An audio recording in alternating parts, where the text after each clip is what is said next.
councils on a similar night.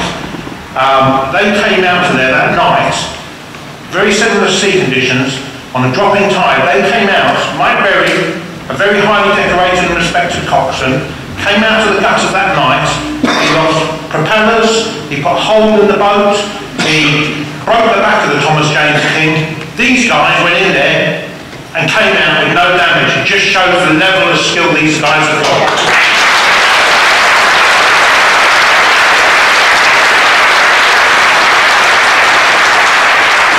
So just to answer the second part of Mr. Hino's question, as you say about my investigation report, which is all this is based on, actually no, I haven't, but my QCs in the UK are proceeding, yes. Thank you. There's a gentleman at the back, and I want to come to the person on the front line further. Thank you. Andy, question to you. There's a lot of negative feeling, obviously, about the RNLI at the moment. But from an objective point of view, and in your experience, what would be giving up by not being part of the wider RNLI franchise? It's quite an easy question, actually. Really, apart from, like I say, the boats, and you think about it, the structure behind it. Yeah, there is a big structure behind it, but also comes with that is the management. And unfortunately, this is where we are now. As any independent boat, like I said, the French boats we've been looking at, and speaking with those French yards, they've got a full backup service as well. The RNLI has got a good backup service, but it's not what it was. The RNLI want more commitment, more time out of volunteers, and yet the more they do with that, you get more managers put in place above people, earning big salaries, big pensions, and it's the volunteers and the Ladies Guild that raise all the money that pay for their salaries. The amount of people that have come over to Jersey in the last 12 months with my suspension, or my sacking, or sacking twice actually, the money they've wasted is astronomical, hundreds of thousands of pounds raised by local people, which was just totally needless. The actual support that we can have as an independent station from outsourcing, from the French, from other people in the UK, it won't change. Thank you. Can I just go to the gentleman who's been waiting very patiently with his hand up? That's it. Thank you. Yes, thank you, Conor Tyler. My name's Sandy Hugh. I'd like to reiterate what two previous speakers were saying. My fury is, and I think Paul Batrick's hit the nail on the head, we need to move forward, and a huge part of moving forward is going to be fundraising. My suggestion was going to be to set up a subcommittee. I'm sure there's a few legal people in here tonight with a view. My fury is what I see, as Paul said, the theft of funds. And I think with the legacies, people will be turning in their graves if they could see what's happened to the money that was given by islanders for the benefit of islanders.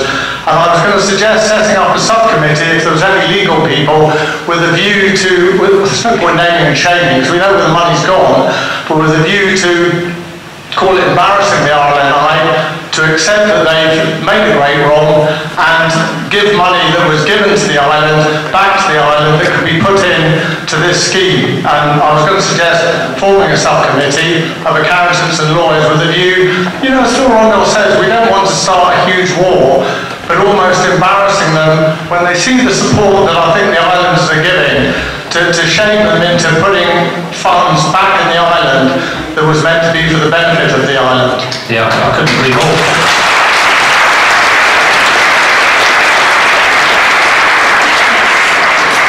I think what you just said is exactly right. Well, we set up a little steering group just to get this off the ground. So we are looking for lawyers, accountants, qualified people to sit on the committee, and a little subcommittee also is a great idea. A few of us here are only here just to get this off the ground, and we'd like people to come forward that can help, and obviously that sort of question you raised there would be a main point. Can I just add to that and say that in response to Sandy, that Andy has been contacted and I have been contacted, I think Sarah has been contacted by members of the legal profession, and I'm sure we'll find contact from members of the accounting profession, and that will be the basis of any subcommittee that we need on the legal, fiduciary, accounting side to to get this show on the road. I said earlier, it's about you, the public, supporting us. If you don't help us, this won't fly. So we need you to support us. So that will happen. What you see up here tonight is the skeletal start of something big. But we can't do it on our own. We really need you out there to back us up with that kind of support. So that's why I hope you are. I'd like to be skeptical.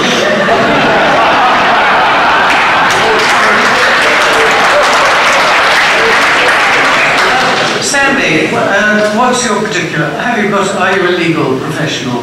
None whatsoever. Oh dear. Never mind, you can still sign, volunteer, help us put up posters, rattle a tin. We've got something for you to do. Thank you very much. Suggestion. Mr. Pippon. I was just going to say, was the incident of the death of Joy, give the surname of the death of Joy who drowned, was it your decision, was it your refusal perhaps to go in that allowed the RNLI to sack you? No, nothing to do with that whatsoever. No, nothing at all. Would you mind to tell us exactly what it was? Perhaps remind us. I can, yeah, I can tell you exactly what it was. Allegations were made against me by Jersey Harbour Master and another member of Jersey Coast Guard, direct to the Chief Executive of the RNLI. Those allegations were that I self-launched the lifeboat, I spent 30 minutes talking to the crew, and I towed the vessel back to St Helier. So I was put under investigation, and it soon became apparent that I hadn't self-launched the lifeboat, and I hadn't spent 30 minutes talking to the crew, and I didn't tow the boat back because I wasn't on board.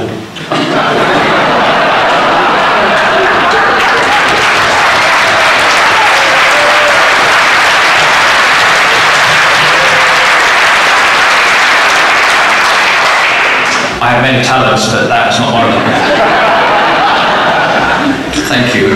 Does Mr. Lamar, I'll call you Mr. Lamar, behind you.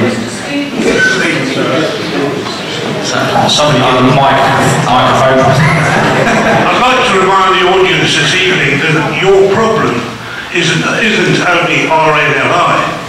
You have got an unaccountable Ports of Jersey, Coast Guard,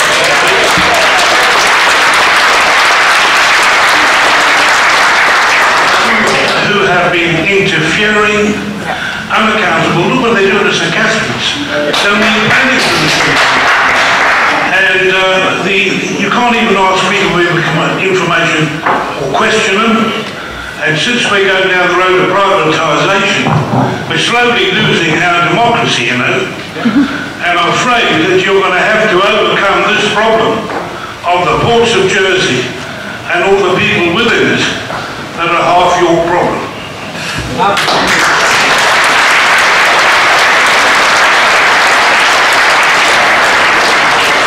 Yeah, Terry has a very, very good point. Actually, a lot of this sort of started when ports got privatised.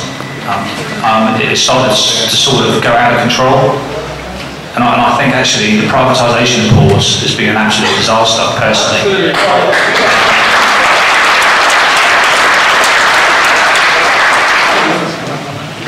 Can I say that whatever happens from here on, we've got to work alongside the Fire Service, the Ports of Jersey, the Harbour Master, the Coast Guard, Channel Arm Air Search, the French authorities, etc. And we have to have an amicable working relationship. And yes, after tonight, I sincerely hope that everyone will say their piece, but I think we've got to move forward. We know what's happened, and sorry, you probably don't, but know the full story. We don't know it all ourselves, but it's important that we move forward from tonight with the support of everyone in this room to put something in place, put our service in place, and because it won't help anybody if this committee, starting off on the wrong foot by knocking the people we've got to have to work and sit around the table with. But just on to Terry again, there is some issues that Terry says is exactly right there. Questions that need to be asked that haven't been answered. and information withheld that needs to be disclosed, and that is why my QCs are proceeding on that front. Okay, thank you. Now, gentleman orange, next seat, sorry, yes. It's a very quick question, hopefully a straightforward answer. I think you've impressed us a lot tonight with the look of the French lifeboat, but whether it be French, English is immaterial.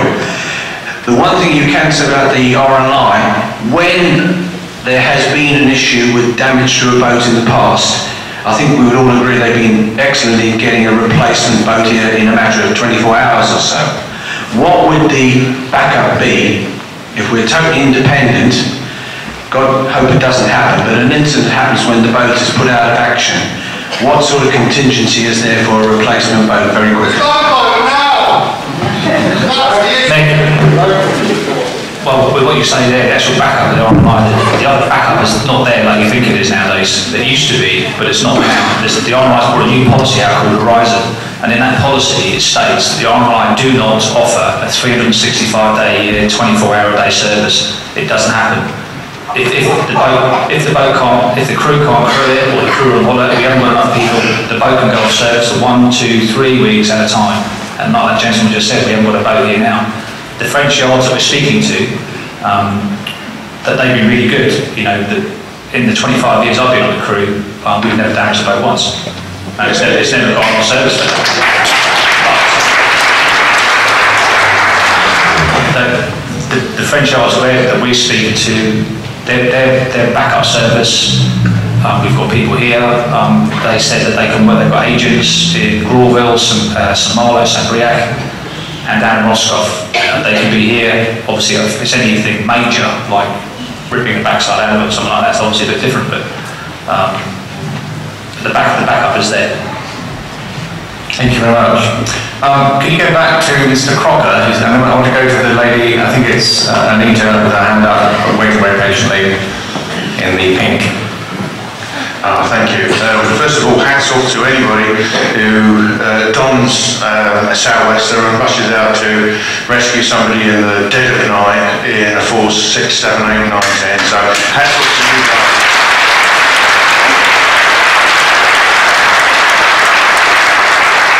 Also all the local fundraisers and everybody else who's involved, and I think the people here tonight speaks volumes about the local community, which in Jersey has been ebbing away.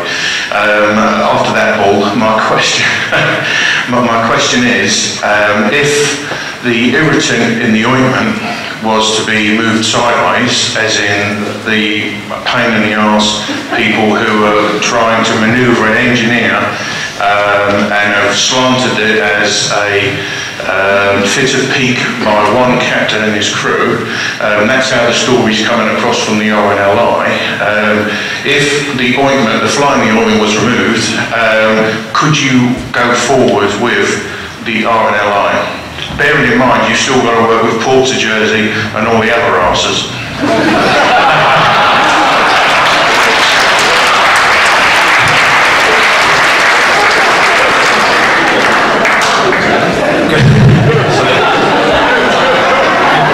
Brilliant question. I think for what I've been subjected to over the last 12 months, and our family, it's not only me, and this is not about me, it's about us as a crew, and it's our families that have had to go through all this as well. All of our crew sets, well, some of them are sitting there today, some of them are away, and some of them are ill, but over the next few weeks,